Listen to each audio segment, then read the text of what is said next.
Alors historiquement, c'est notre arrière-grand-mère qui a eu la bonne idée de commencer avec la confiture d'églantine. Officiellement, les premiers papiers d'endettement datent de 1909. Malgré tout, la marque n'a été vraiment déposée qu'en 1921 avec notre arrière-grand-père. C'est vraiment le débarrage de l'histoire sur laquelle on communique actuellement. Donc 1921, un tout petit atelier au cœur de Mulhouse. Beaucoup de produits différents, que ce soit du miel, que ce soit des fruits, que ce soit des fruits en confiture, en bocaux. Ça allait jusqu'au gibier, ça allait jusqu'aux champignons. Vraiment une multitude de produits transformés au cœur de Mulhouse. Et par un couple qui a eu envie de se lancer dans la transformation des bons produits. Ensuite, deuxième tournant, un peu plus industriel avec nos arrière-grands-parents qui ont vraiment investi dans des machines, qui se sont lancés dans les fruits au sirop, tout en gardant encore toute une gamme de produits destinés aux épiceries, aux grossistes, aux restaurateurs, vraiment au tout Mulhouse, on va dire. Donc voilà, ils ont décidé de s'installer sur un premier site vraiment plus industriel que le cœur de Mulhouse. Là, pour le coup, avec des vraies lignes de production et bien plus grand que ce que connaissait notre arrière-grand-mère. Ensuite vient l'époque de notre papa. Lui a vraiment aussi pris un grand tournant en 1966. Il a décidé d'arrêter tout ce qui était production en gros, tout ce qui était commerce de gros, tout ce qui était transaction. Donc plus d'achat-revente, que de la fabrication de confitures et la fabrication de fruits en sirop. Fruits en bocaux ou en boîte à l'époque. Ils sont restés sur le site jusqu'en 90, donc de 66 à 90, toujours le même site. Et en 90, on est venu ici sur Festat. On a construit une nouvelle usine aux nouvelles normes d'hygiène, de qualité, de marche en avant pour répondre à l'émergence des grandes surfaces, à leurs exigences, pour éventuellement avoir de nouveaux marchés sur ce créneau-là, toujours dans le haut de gamme. Papa et maman sont partis en retraite respectivement en 97 et 98. Mon frère déjà travaillait depuis 10 ans quand moi je suis arrivée en 97. Et voilà, ça fait plus de 22 ans qu'on travaille ensemble, tous les deux. Et ses enfants ont déjà intégré l'entreprise et eux, ils développeront le reste.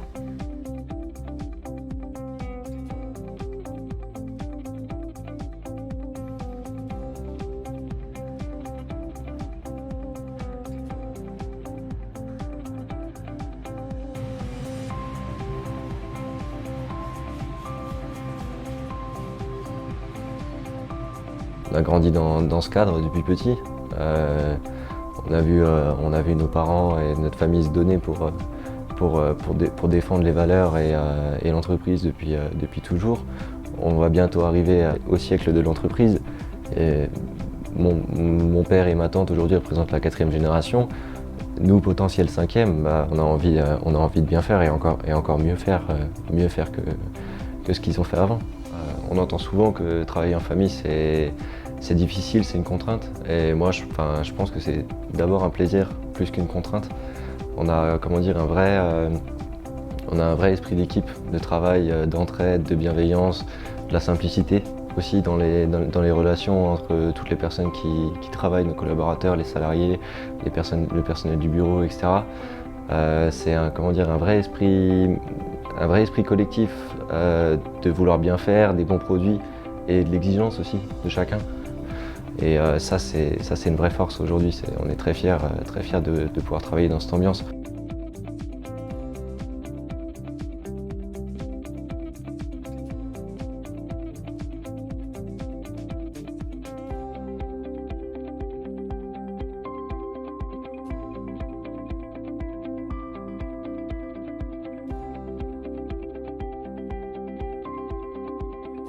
C'est vraiment un challenge pour mes frères et moi-même, la 5e génération, de développer notre entreprise tout en gardant le côté traditionnel et notre savoir-faire ancestral.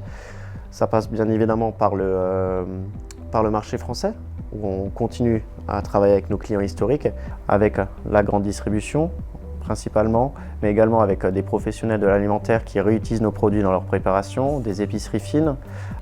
En 2016, on a décidé de participer au Salon du Ciel à Paris pour objectif de développer nos ventes en dehors de la France avec des ambitions assez fortes, étant donné qu'on travaille déjà depuis plus de 30 ans avec la grande distribution française.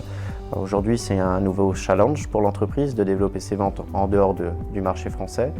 Suite au salon, on a eu un premier contact sur le marché israélien et depuis maintenant plus d'1 an, on travaille avec ce client-là. Donc c'est une première réussite pour l'entreprise. On a développé ce premier contact sur du moyen-grand export. L'export, ça demande du temps, ça demande de l'investissement. Il faut être patient parce que les contacts viennent progressivement et ensuite c'est un échange par mail, par téléphone, qui peut prendre jusqu'à 3 ans avant d'aboutir sur une première commande.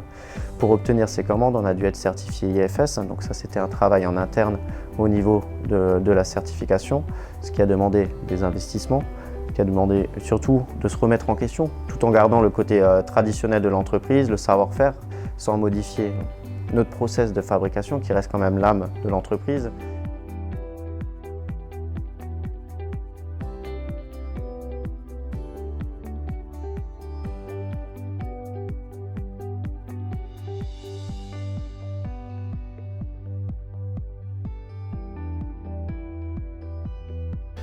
Aujourd'hui, nous avons une trentaine de collaborateurs, tant au niveau recherche et développement, qualité, bien sûr fabrication, commercialisation, toute la partie administrative. Et toutes ces personnes nous aident à avancer et à faire, entre autres, de bons produits et d'avoir une entreprise sérieuse. Donc notre belle PME a su, au fur et à mesure, investir pour pouvoir toujours proposer de bons produits. C'est un élément important qui garantit nos clients et nos consommateurs de toujours avoir des produits irréprochables qui sont fabriqués chez Beyer. Donc aujourd'hui Beyer est reconnu comme entreprise du patrimoine vivant. Ensuite, on est certifié Cachère, on est certifié bio et on est certifié IFS, qui est une certification de food security qui nous permet d'aborder le domaine international en toute transparence et sécurité.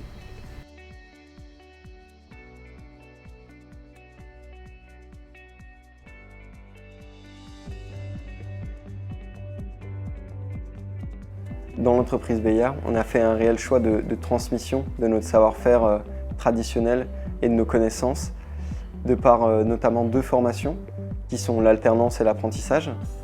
Aujourd'hui, on a plus de 25% de nos employés qui sont issus de ces formations. Et ce chiffre il va être vu à la hausse dans les années futures, puisqu'on va avoir certains de nos alternants et apprentis qui vont sortir du milieu scolaire et qui vont définitivement rentrer dans l'entreprise.